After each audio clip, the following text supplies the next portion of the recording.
semester ganjil. Kalau teman-teman saya di semester 5 ya. Untuk kode mata kuliahnya CBK 3A D3 dan modulnya 3 SKS.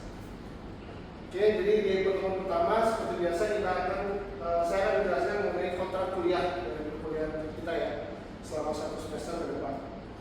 Jadi saya buka dulu dari RPS. Oke, nanti untuk perkuliahan ini yang mengaku saya sendiri, Deni Andrana, STMTI. Lalu apa sih mata kuliah ini? Maksudnya deskripsinya apa? Nah, kalau di sini mata kuliah ini membahas mengenai dasar IoT, teknologi pendukung, serta perkembangan inovasi digital yang relevan dengan pengembangan sistem IoT.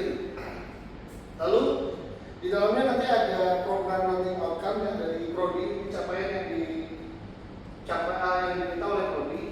Lalu untuk mahasiswa yang sendiri ada course learning outcome atau kita sebut dengan CLO. Kalau PLO-nya ada 4, di sini CLO-nya juga ada 4. CLO 1 mampu menganalisis data untuk keperluan pengambilan keputusan. Jadi nanti teman-teman di akhir semester diharapkan bisa seperti ini. Nah ini akan terhubung ke PLO 9. Terus CLO 2 mampu menjelaskan karakteristik berbagai macam platform teknologi informasi. Ini terhubung ke PLO 10. Terus untuk CLO 3 mampu mengimplementasi solusi berbasis TI yang efektif dan efisien untuk menangani permasalahan yang diidentifikasi. Jadi nanti kita akan identifikasi permasalahan terus kita akan solusikan dengan IoT. Terus di CLO 4 mampu menggunakan konsep pengetahuan teknologi informasi dengan memperhatikan prinsip cybersecurity atau digital innovation. Oke, nah untuk perkuliahan ini ya kita tidak ada UTS dan UAS, jadi nanti akan ada assessment. Jadi masing-masing CLO nanti akan ada assessment. Contohnya misalnya di CLO 3 gitu ya. Nanti ada assessment itu 25% bobotnya terbagi menjadi 5 kegiatan. Kuis 3 dan juga tugas 3 masing-masing 50%. Seperti itu untuk CLO 1 hingga CLO 4 gitu ya. Nanti di akhir akan ada assessment tugas besar ya, di CLO 1. Tugas besar jadi nanti di 2 pertemuan akhir akan ada tugas besar yang harus dikerjakan secara kelompok. Nah ini untuk presentasinya langsung 30% dan hanya 1 tugas saja. Jadi nggak terbagi kedua seperti CLO yang lain. Oke, ada yang tanya dulu? Oke, saya lanjut ya. Untuk pustaka kita akan pakai buku Internet of Things for Architecting Solution by Implementing Sensor. Itu untuk pustaka utama. Lalu untuk pendukungnya adalah buku Automation of the Today's COVID-19. Jadi kalau yang ini lebih ke teori, yang pendukung itu nanti lebih ke prakteknya. Contohnya makanya sini base COVID-19, jadi itu penggunaan COVID-19. Untuk media pembelajaran di Telkom University utamanya menggunakan LMS atau yang biasa kita sebut CLOE. Terus nanti kita pakai Arduino IDE untuk codingnya, coding si IoT-nya. Nanti ada freezing untuk modeling. Jadi nanti sebelum kalian merangkai bisa dulu dibuat modelingnya pakai aplikasi freezing. Lalu ada IoT platform itu seperti database-nya. Jadi kita nggak buat database dari awal, kita pakai yang sudah ada ya. Karena kan ini platform istilahnya. Lalu hardware yang pasti harus pakai PC atau laptop. Microcontroller, ada yang tahu microcontroller? Belum ya? Belum lah. Microcontroller itu seperti ESP32, Arduino, ESP8266. Lalu ada juga sensor-sensor. Jadi nanti ada sensor seperti sensor cahaya, sensor kelembapan dan sebagainya. Nanti kan kita coba satu-satu. Oke. Kalau gitu kita masuk ke pertemuan pertama kita. Bahasannya adalah Introduction to Internet of Things, pengenalan mengenai Internet of Things. Nah, kalau yang di RPS ini saya masukkan juga ke slide ya.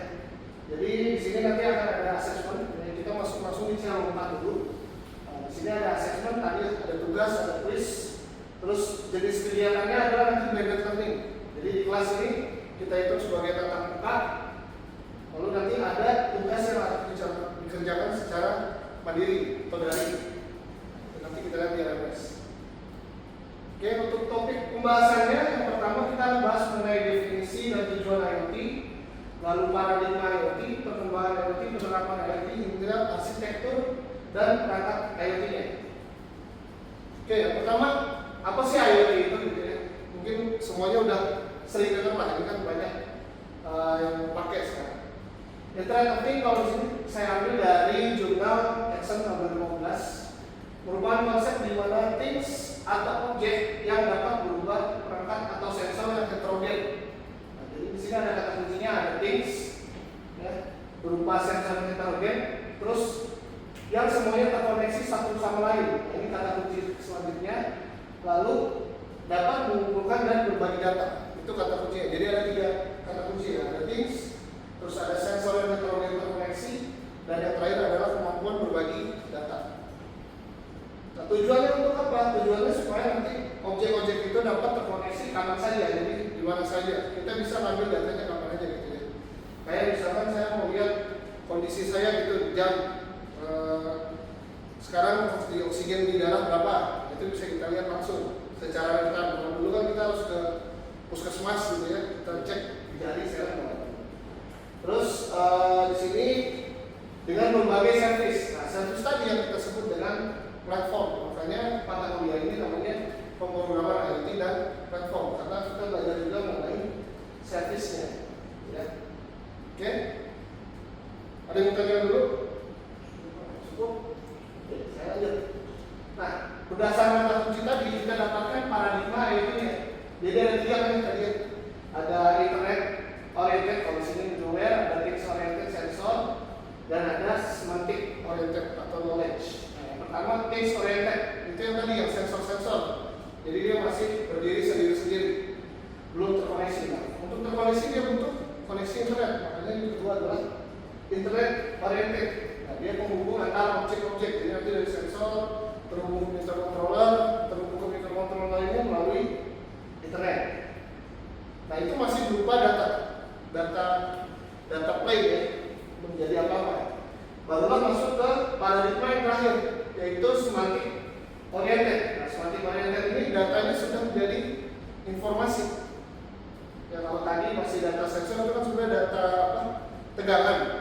Tapi kalau udah jadi knowledge, itu yang udah bisa kita baca. Misalkan tadi yang udara, kalau masih data sensor itu masih berupa angka-angka. Tapi kalau sudah jadi masuk ke perangkat smart things, jadi kita bisa tahu ini data oksigen kita saat ini. Contohnya seperti itu. Nah, kenapa sih kita perlu tahu tentang IoT?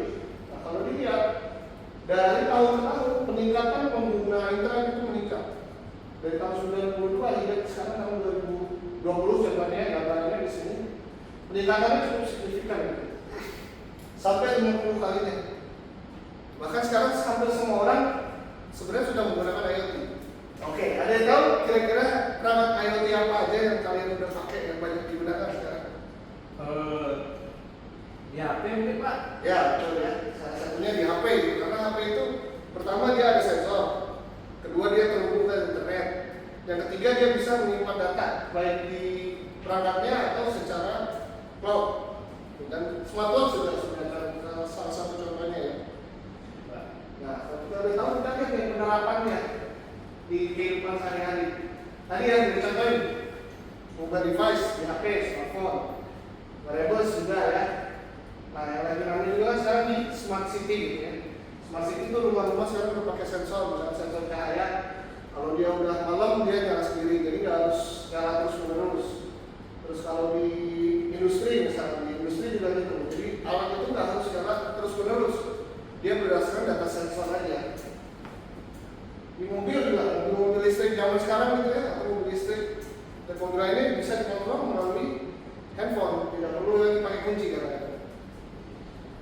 Oke, kalau kita udah tahu penerapannya, kita perlu lihat lagi arsitekturnya seperti apa sih sebenarnya IoT itu. Nah, arsitekturnya seperti ini ya, yang paling dasar atau yang paling atas gitu ya, sebenarnya yang paling bawah itu adalah smart device atau sensor layer. Tadi 3 paradigma, ada sensor dulu ya. Pertama sensor yang terhubung nanti dengan microcontroller atau devices. Nah, sensor ini bisa berupa giroskop, infrared, GPS, dan terbagi juga dua, ada analog, ada digital. Terus di sini ada perangkat untuk komunikasinya. Nah, itu yang kita sebut dengan smart device. Jadi dia perangkat untuk mengumpulkan datanya. masuk ke layer selanjutnya, network communication layer. Nah, di sini setelah tadi ada perangkatnya, gimana caranya dia terhubung ke suatu service, jembatan atau jembatannya lah sebetulnya. Di sini misalnya contoh ada gateway network kayak WiFi, DSL itu kan semua ada IP-nya, terus ada protokolnya seperti HTTP, gitu ya, MQTT, itu masuknya di sini. Kalau sudah lewat ini, dia akan masuk ke service support layer atau application support layer. Nah, di situ dia akan menyimpan data atau bisa kita lihat juga security-nya seperti apa, autentikasinya gimana, itu masuk ke layer ketiga. Nah, kalau sudah itu semua, barulah bisa diproses menjadi satu knowledge. Jadi tadi kan sensor, internet atau platform, baru masuk ke knowledge. Knowledge itu kalau dia sudah jadi aplikasi, kayak ini smart living, smart city, jadi aplikasi yang sudah digunakan. Itu adalah aplikasi variannya. Sudah jadi knowledge, sudah bisa dibaca langsung oleh manusia, bukan angka-angkanya. Sampai sini ada yang ditanyakan? Pak, saya mau nanya. Ya, silakan, Mas Roni. Itu di sensor network sama device sama-sama ada WiFi, Pak. Itu bedanya apa? Iya. Iya. Ini sama ini. Iya, betul, Pak. Bedanya apa, Pak? Kalau tadi di atas kita bicara tentang perangkatnya atau fisikalnya. Kalau di bawah ini alamatnya atau cara berkomunikasinya, protokolnya. Jadi di sini alatnya, di sini protokolnya kayak WiFi kan? Ya. Dia ada IP 192 sekian gitu. Oh, kayak settingannya ya, Pak? Nah, tuh. Nanti di sini di perangkatnya gimana kita menggabungkan jadi satu perangkat. Kalau di sini ini cara komunikasinya sampai terhubung. Jelas? Jelas, Pak. Oke. Ada lagi? Oke. Kalau itu saya guys ya. Nah, jadi setelah IoT itu muncul, dikarenakan dalam suatu penelitian itu ada satu dimensi baru sebenarnya. Jadi kalau dulu kan dimensi waktu dan tempat, ruang dan waktu gitu ya. Nah, sekarang ada dimensi baru nih, Teams Connection atau koneksi internet. Makanya di sini ada video komputer, jadi gimana cara komunikasi antara PC dan PC atau perangkat dan perangkat, human manusia juga dengan perangkat. Ya, bahkan kalau dilihat sehari-hari, coba dicek di HP-HP masing-masing berapa lama penggunaan handphone dalam sehari-hari. Nah, kalau di situ bisa lihat biasanya kalau yang suka main sosmed gitu ya, nah itu apa watch time atau apanya gitu lupa. Nah, screen time-nya itu banyak. Nah, ini makanya kita sebut dengan dimensi baru dalam IoT. Itu yang cukup. Ada yang tanya dulu?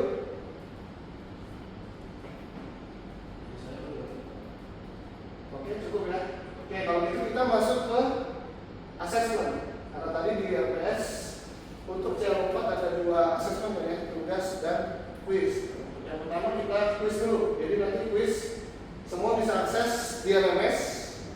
Nanti akan ada pertanyaan, ada 3 pertanyaan. Silakan dibuat kelompok masing-masing. Ya, dari di sini ada 20 mahasiswa. Silakan kalian bagi kelompoknya. Jelas ya? Pak, Ya, silakan. untuk kelompok ini apakah terserah dari kitanya atau Bapak nentuin dulu kelompoknya? Pak, izin saran, Pak. Oke, Bagaimana kelompoknya diacak dari LMS saja, Pak? Oke, boleh. Nanti saya Biar acak. sama kata itu, Pak, tidak ada apa. Oke. Tidak gitu, Pak. Boleh. Nanti akan saya buat ya di LMS-nya. Kalian bisa cek di LMS kalau sudah saya generate. Ya, saya kasih lihat dulu ya di LMS-nya. Oke, di LMS sudah saya udah masukkan ke RPS dan materinya. Nah, ini ada tugas 1 ya, kalian bisa akses di sini. Nanti pengumpulannya cukup 1 orang aja ya, perwakilan karena kan kita kelompok. Di LMS nanti akan saya acak. Lalu untuk tugasnya bisa di-download langsung di sini tugas 1. Ini udah saya download ya. Ada 3 pertanyaan. Yang pertama ini jabarkan pemahaman Anda tentang Internet of Things. Nah, tadi kan sudah saya jelaskan. Silakan kalian cari sendiri. Jangan lupa nanti masing-masing jawaban ini harus ada referensinya. Oke, dan pastikan itu jawaban kalian sendiri, ya, bukan copy paste. Oke, Referensinya berapa banyak, Pak? bebas. Bebas. Silakan kalian mengatur. Soal nomor 2, pemahaman Anda tentang perbedaan M2M dan IoT. Nah, M2M ini nanti kalian bisa cari tahu sendiri. Kepanjangannya adalah mesin to mesin. Dan IoT bedanya apa? Gitu ya. Oke, terus yang terakhir, nah, jelaskan teknologi apa saja yang berperan pada setiap layer pada IoT. Tadi kan ada layer tuh, ada 4 ditanyakan oleh Mas Rodi ya. Nah, kalian lihat teknologi apa saja sih yang ada di dalam itu, lalu kalian jelaskan satu-satu. Cukup dari masing-masing layer satu aja contohnya. Jelas tugasnya? Cukup jelas Pak. Cukup jelas? Ada pertanyaan dulu?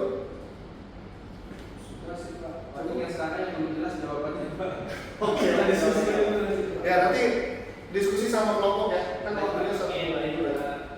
Oke, kalau gitu mungkin saya cukupkan ya.